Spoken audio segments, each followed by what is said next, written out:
1933, Germany. From its rise to power, the Nazi regime builds a series of incarceration sites to imprison and eliminate real and perceived enemies of the state. Many of these sites are called concentration camps, and their major purpose during the 1930s is to imprison and intimidate the leaders of political, social, and cultural movements that the Nazis perceive to be a threat to the survival of the regime. On the 2nd of September 1939, one day after the beginning of the Second World War, the Nazis set up the first German concentration camp outside German borders in World War II. The camp's name is Stutthof, and one of its most infamous guards will become Wanda Klaff. Wanda Klaff was born as Wanda Kalacińska on the 6th of March 1922 in Danzig, today's Polish Gdańsk, which then belonged to the city-state named the Free City of Danzig. Her parents were of German nationality, and her father, Ludwig Kalaciński, was a railway worker. After Wanda finished school in 1938, she worked in a jam factory. The Second World War broke out on the 1st of September 1939, when Nazi Germany invaded Poland. Following the invasion, the Nazis opened forced labor camps where thousands of prisoners died from exhaustion, starvation, and exposure. SS units guarded the camps, and of the 50,000 guards who served in the concentration camps, training records indicate that approximately 3,500 were women. Female guards were generally from lower to middle classes and had no relevant work experience. Their occupational backgrounds varied. Some of them worked as matrons and hairdressers, whilst others were tramcar conductors or retired teachers.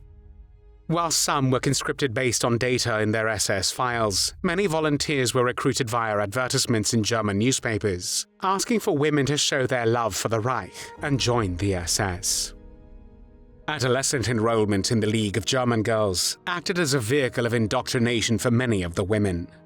Relations between SS men and female guards are said to have existed in many camps, and Heinrich Himmler, the head of the SS, had told the SS men to regard the female guards as equals and comrades. It was in September 1939 when the Germans established the Stutthof camp in a wooded area west of Stutthof, a town about 22 miles east of Danzig, then German-occupied Poland. The camp was established in connection with the ethnic cleansing project that included the liquidation of Polish elites, such as members of the intelligentsia, as well as religious and political leaders. Tens of thousands of people, perhaps as many as 100,000, were deported to the Stutthof camp. The prisoners were mainly non-Jewish Poles. Conditions in the camp were brutal. Many prisoners died in typhus epidemics that swept the camp in the winter of 1942 and again in 1944. Those whom the SS guards judged too weak or sick to work were gassed in a gas chamber. Gassing with Zyklon B gas began in June 1944. 4,000 prisoners, including Jewish women and children, were killed in a gas chamber before the evacuation of the camp. Camp doctors also killed sick or injured prisoners in the infirmary with lethal injections of phenol. More than 60,000 people died in Stutthof concentration camp and its subcamps. Until 1942, nearly all of the prisoners were Polish. The number of inmates increased considerably in 1944, with Jews forming a significant proportion of the newcomers. The first contingent of 2,500 Jewish prisoners arrived from Auschwitz in July 1944. In total, 23,566 Jews, including 21,817 women, were transferred to Stutthof from Auschwitz. The camp staff consisted of SS guards, and after 1943, Ukrainian auxiliaries.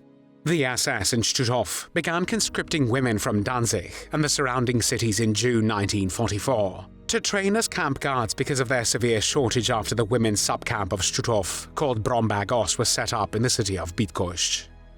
One such woman became Wanda Kalacińska, who in 1942 married Willi Klaff. After she got married, Wanda became a housewife and a tram conductor, which would change in 1944 when she became a guard in Provocation, the subcamp of Stutthof. She held the same position at Rusocin, another Stutthof subcamp, where she arrived on the 5th of October 1944. In both camps, Wanda Klaff became infamous for her brutal treatment of prisoners, whom she would beat and kick without any reason at all, until they lay still. When she was in a particularly bad mood, Stutthof female survivors recalled that Wanda would drown the female inmates in mud or club them to death. Wanda Klaff would later describe treatment of female prisoners under her supervision as follows. The female inmates were beaten in the face or beaten on the back with a stick. If that didn't help, I handed such a prisoner over to the SS Aufseherin, who reacted accordingly, beating the inmate to unconsciousness with a pick.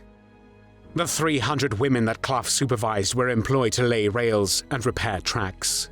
Those unable to cope with the hard work, she pointed out to her superior, who then sent them to the Stutthof camp to be gassed. She would later claim, I was at Stutthof for 16 weeks. After 1 week, I found out that the selected women were sent to the gas chambers to be killed. The selections took place every 3 days. The exhausted and unfit women were sent to Stutthof in exchange for young and healthy ones. Wanda Klaff later admitted that she had personally selected 100 of them. The evacuation of prisoners from the Stutthof camp system in northern Poland began in January 1945. In late April 1945, the remaining prisoners were removed from Stutthof by sea, since Stutthof was completely encircled by Soviet forces. Hundreds of prisoners were forced into the sea and shot. It has been estimated that over 25,000 prisoners, 1 in 2, died during the evacuation from Stutthof and its subcamps.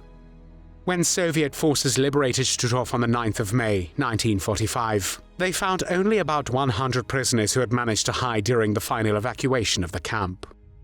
Altogether, some 100,000 prisoners passed through Stutthof, 60,000 of them perished, while another 22,000 were transferred to other concentration camps.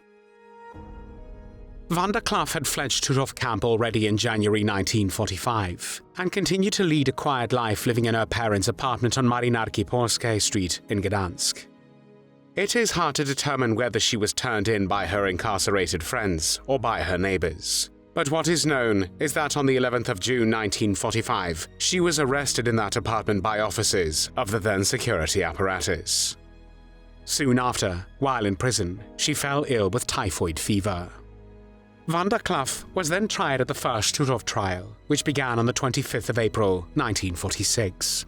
Klaff and her former female colleagues were said to have behaved insolently, giggling and joking during the proceedings.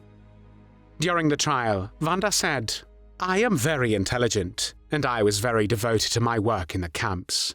I struck at least 2 prisoners every day. Having made this statement, she was probably the only one to think she was intelligent. When the trial ended on the 31st of May 1946, 11 defendants convicted of crimes against humanity were sentenced to death by hanging. Among them were 5 women. While 4 of them, Wanda Klaff, Gerda Steinhoff, Elisabeth Becker, and Eva Paradies cried and pleaded for their life. Only one, Jenny Wanda Bergman, remained calm. Wanda Klaff's execution was held publicly and became a theatre of horror, which was recorded by official press photographers. After World War II, only 3 public executions of war criminals were carried out in Poland. One of them took place at Biskupia Górka Hill near Gdańsk, former Danzig. When on the 4th of July 1946, the 11 Nazi criminals from the Stutthof concentration camp, including the 24-year-old Wanda Klaff, were hanged from the gallows, 200,000 people were watching. On that day, Biskupia Górka Hill experienced a real siege. 3 days earlier, the newspapers had reported the date of the execution. Workplaces announced a day off and provided employees with transport to the event. Everyone could come to witness the execution. The security forces feared that a lynching might occur at any moment, and the militia and army had difficulty controlling the huge crowd. The 4th of July was very warm. The sun was shining. Punctually at 5 p.m., 11 open trucks brought the prisoners to the execution ground, their hands and legs tied with cords. On the platform of each of the 11 trucks stood a convict, 6 men and 5 women in total. The trucks were backed under the gallows, and the condemned made to stand on the tailboards or on the chairs on which they had been sitting. Former Stutthof prisoners, dressed in striped uniforms, volunteered to serve as executioners and put a simple cord noose around the convicts' necks. Unlike the 4 other women, Wanda Klaff was hanged by a woman, rather than a male former camp inmate.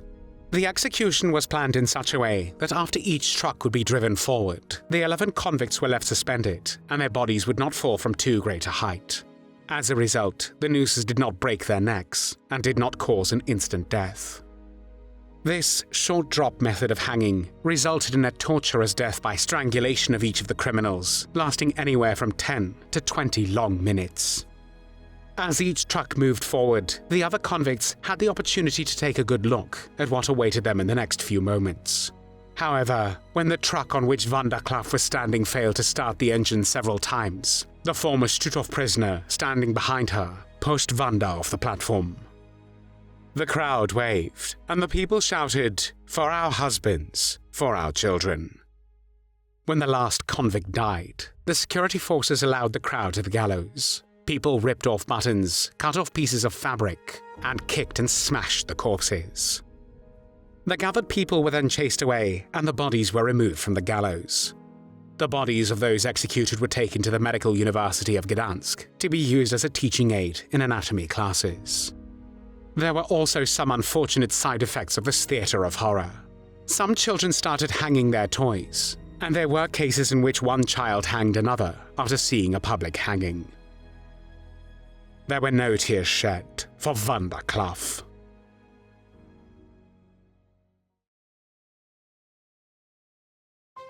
Thanks for watching the World History Channel. Be sure to like and subscribe, and click the bell notification icon so you don't miss our next episodes. We thank you, and we'll see you next time on the channel.